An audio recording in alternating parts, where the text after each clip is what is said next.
Eugene ক্লপকে আর দেখা যাবে না লিভারপুলের ডাগ আউটে। লিভারপুলের ইতিহাসে একজন সেরা ও সফল কোচের বিদায়ে লিভারপুল সমর্থকদের মাঝে মিশ্র প্রতিক্রিয়া দেখা দিয়েছে। লিভারপুল সমর্থকদের মাঝে ইউগেন ক্লপ ছিলেন একজন আদর্শবান, দক্ষ, সেরা কোচ।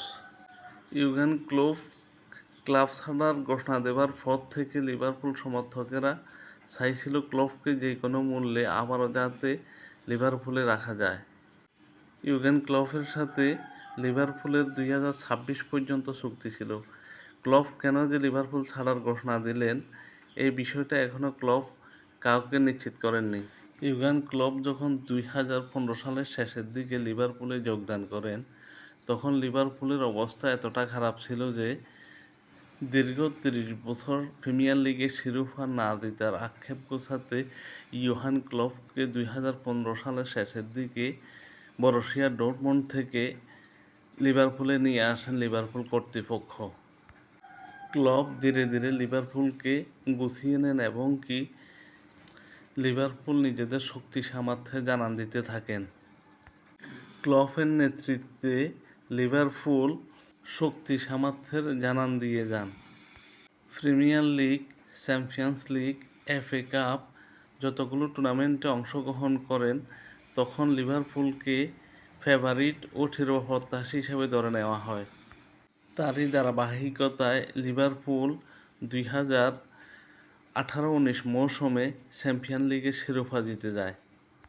এরপর একে একে 7টি শিরোপা এনে দেন ইয়োহান ক্লপ লিভারপুলকে।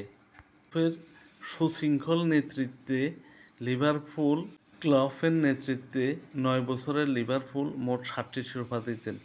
এগুলোর মধ্যে অন্যতম হচ্ছে 2018-19 মৌসুমে চ্যাম্পিয়ন্স লিগ, 2019-20 মৌসুমে ইংলিশ প্রিমিয়ার লিগের অধরা শিরোপা, যেটা ইংলিশ প্রিমিয়ার লিগকে জিততে 30 বছর অপেক্ষা করতে হয়েছে। ইয়োহান ক্লপের নেতৃত্বে ক্লাব এফএ কাপ, 2টি ইংলিশ কারাবো কাপ এবং ওয়ার্ল্ড ক্লাব কাপ জিতেন। এরই মধ্যে আরও একটি ইউরোপা সুপার কাপ জিতেন ক্লপের নেতৃত্বে লিভারপুলের সমর্থকেরা যুগের পর যুগ মনে রাখবে ইয়োহান ক্লপকে তাদের হারানো ঐতিহ্য ফিরিয়ে আনার জন্য। লিভারপুলের সমর্থকদের ক্লপের প্রতি কোনো অভিযোগ নেই, কারণ ক্লপের কাছে তারা যতটুকু আশা করেছিলেন তার চেয়ে অনেক বেশি দিয়ে গেছেন ক্লপ লিভারপুল সমর্থকদের। লিভারপুল ভক্তদের একটাই চাওয়া ছিল ইয়োহান ক্লপ যাতে 2026 পর্যন্ত লিভারপুলের চুক্তির মেয়াদ শেষ করে দেন, কিন্তু ক্লপ অজানা কোনো কারণে ক্লাব ছেড়ে দিলেন, কোনো কিছুই জানাননি।